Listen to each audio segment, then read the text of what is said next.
जय हिंद। आज की वीडियो में देखिए हम देखने वाले हैं सोर्स ऑफ एनर्जी। इसके साथ साथ देखेंगे रिन्यूएबल और non renewable source of energy क्या है। इसके साथ देखेंगे कि कैलोरीफिक वैल्यू क्या है, ठीक है। इसके साथ इग्निशन टेम्परेचर, ये सारे हम टॉपिक आज की वीडियो में हम देखेंगे। तो सबसे पहले शुरू करेंगे source of energy. What is source of energy, क्या मतलब सोर्स ऑफ एनर्जी, ठीक है। देखिए सोर्स ऑफ एनर्जी का क्या मतलब होगा। सोर्स ऑफ एनर्जी का मतलब वो जो कोई सबस्टेंस जिसे हमें कुछ एनर्जी दे रहा है, ठीक है। किसी अमाउंट में, एक अमाउंट में अगर कोई चीज़ हमें एनर्जी देता है, ठीक है, बहुत लॉन्ग टाइम तक, ठीक है, ऐसे चीज़ों को हम सोर्स ऑफ एनर्जी कह सकते हैं। जैसे कि एग्जाम्पल में अगर कहूँ तो अगर डिफिनीशन कहूँ कि source of energy is one which gives adequate, मतलब पर्याप्त रूप से adequate amount of energy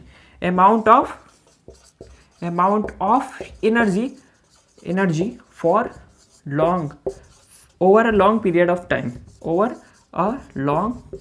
of time, ठीक है। हम ऐसे चीज़ों को सोर्स ऑफ एनर्जी कह सकते हैं जो हमें क्या देते हैं, एनर्जी देते हैं, ठीक है, over a long period of time, बहुत टाइम तक, बहुत समय से हमें कुछ चीज़ अगर एनर्जी दे रही है, ठीक है, तो उसको हमें सोर्स ऑफ एनर्जी कह सकते हैं।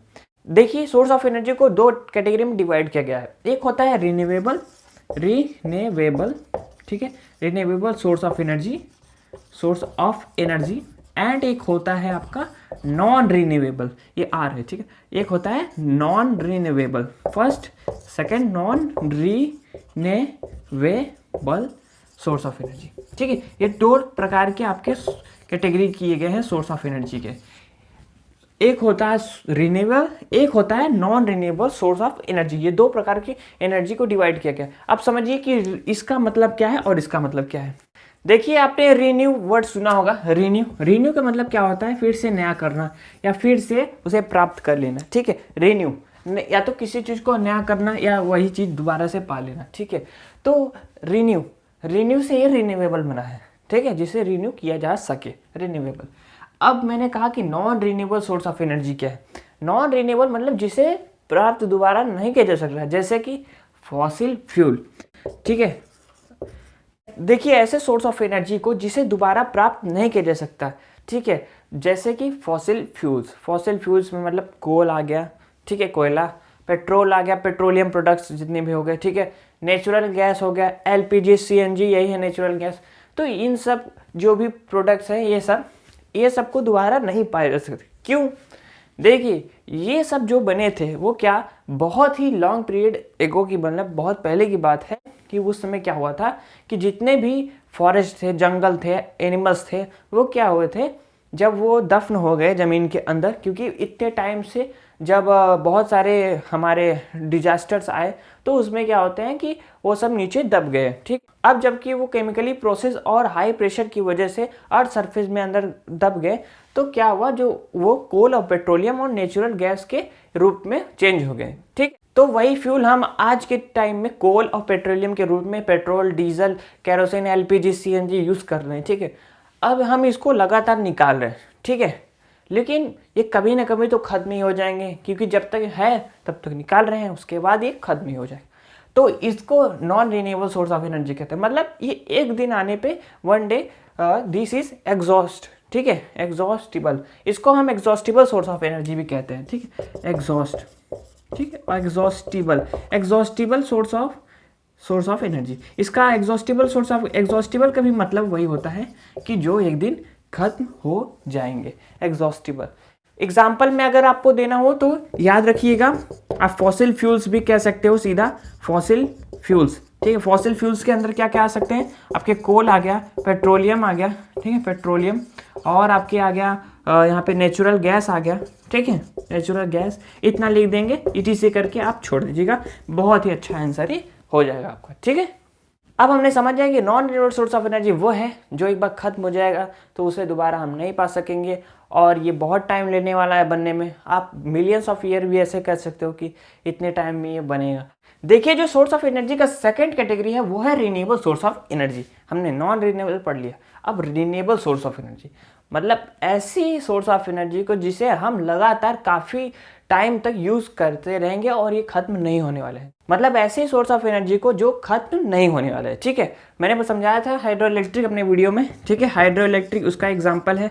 हाइड्रो इलेक्ट्रिक यानी कि जहाँ पे हम एनर्जी ऑफ वाटर यूज़ करते हैं, हाइड्रो इलेक्ट्रिक पावर प्लांट हो गया। सोलर एनर्जी भी इसी तरह से हो गया। आप ईटीसी करके ऐसे लिख सकते हो। ठीक है, रिन्यूएबल सोर्स ऑफ एनर्जी को हम एक और नाम से जानते हैं, इसको इनएग्जॉस्टिबल कहते हैं। वहाँ पे क्या था नॉन रिन्यूएबल में कि एग्जॉस्ट हो जाएंगे, खत्म हो जाएंगे, लेकिन रिन्यूएबल सोर्स ऑफ एनर्जी में इनएग्जॉस्टिबल, IN लगा के एग्जॉस्टिबल लिख दो। एग्जॉस्टिबल मतलब कभी नहीं खत्म होने वाले source of energy, inexhaustible source of energy इसको कहते हैं। इसको हम एक और भी नाम से जानते हैं, अल्टरनेट सोर्स ऑफ एनर्जी। मतलब हम बार बार इसको, अगर ये मान लीजिए जैसे एग्जांपल मैं देता हूँ। ठीक है, जैसे पेड़ पौधे, ठीक है, हमने लकड़ी के लिए इसकी फ्यूल को यूज़ कर लिया। मैंने बता दिया पेड़ पौधे जो है वुड, वो भी किस में आएगा, रिन्यूएबल सोर्स ऑफ एनर्जी।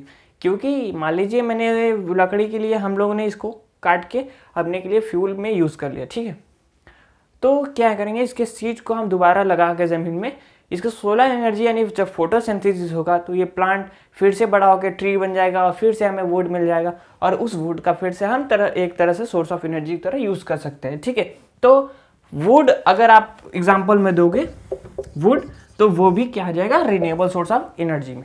ठीक है, अभी देखिए कौन सा सोर्स ऑफ एनर्जी हमारे लिए बेस्ट रहेगा, ये हम कैसे पता करें। तो ये मैंने 5 पॉइंट लिखे हैं जो एक अच्छे फ्यूल का, हम इन 5 पॉइंट को देख करके समझ सकते हैं। ठीक है, ये 5 वो क्वालिटीज है जो एक फ्यूल के अंदर, एक अच्छे फ्यूल के अंदर, एक गुड फ्यूल के अंदर होनी चाहिए। ठीक है, सबसे पहले क्या होगा कि which would be large amount of energy per unit mass, मतलब कम से कम क्वांटिटी में वो ज़्यादा से ज़्यादा एनर्जी हमें दे। सबसे पहला लार्ज अमाउंट ऑफ एनर्जी हमें दे। ठीक है, दूसरा ये होगा कि which is cheap and easily available, मतलब वो सस्ता होना चाहिए और हमें आसानी से कहीं भी जगह उपलब्ध हो जाए।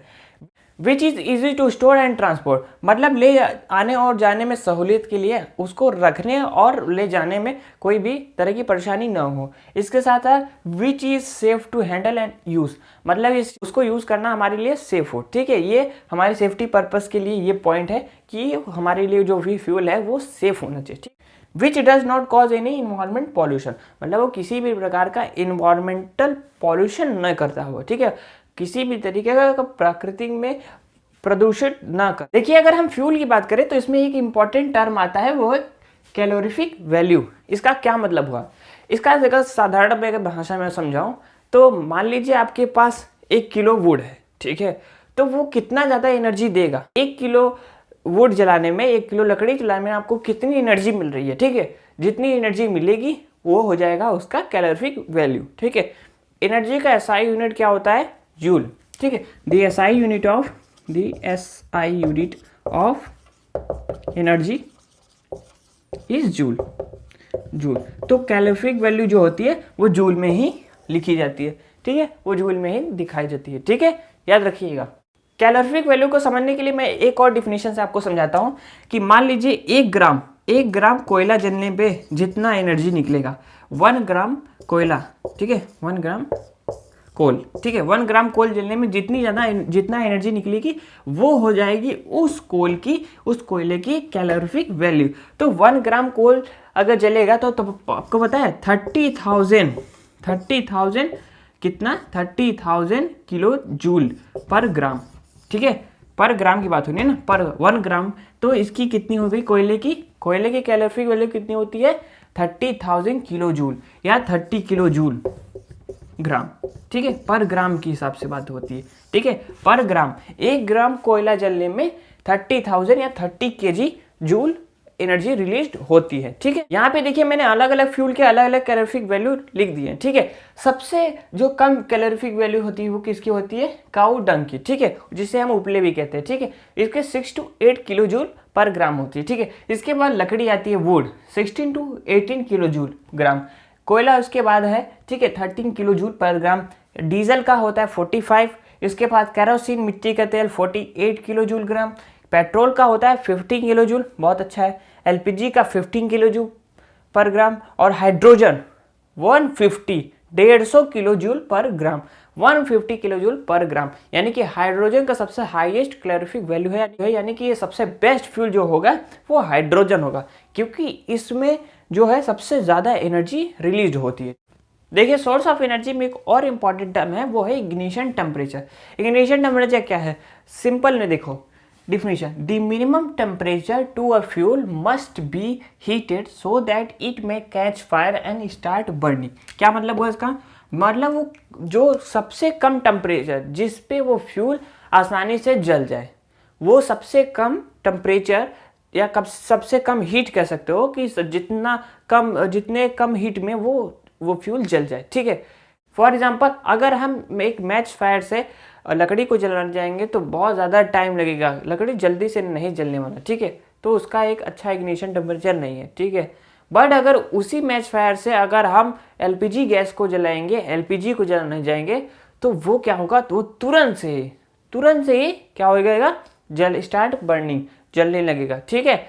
एक अच्छी फ्यूल के लिए देखिए इग्निशन टेम्परेचर ना तो बहुत ज़्यादा हाई होना चाहिए, ना इग्निशन टेम्परेचर लो होना चाहिए, ठीक है। अगर किसी फ्यूल का इग्निशन टेम्परेचर कम रहेगा तो वो जल्दी से आग पकड़ लेगा, ठीक है। किसी फ्यूल का अगर इग्निशन टेम्परेचर हाई रहेगा तो वो बहुत टाइम लेगा जलने में, ठीक है। आई होप आपको इस वीडियो से सोर्स ऑफ एनर्जी के काफ़ी सारे टर्म्स क्लियर हुए होंगे, आपको renewable non renewable calorific value और इग्निशन टेम्परेचर के बारे में काफ़ी अच्छा जानकारी मिल गया हो। अगर इस वीडियो का नॉलेज आपको अच्छा लगा हो और आपने इस वीडियो से कुछ भी सीखा हो तो जरूर इस वीडियो को लाइक करें, चैनल को सब्सक्राइब करें। आप देखते रहिए यूनिक विद्यार्थी। जय हिंद।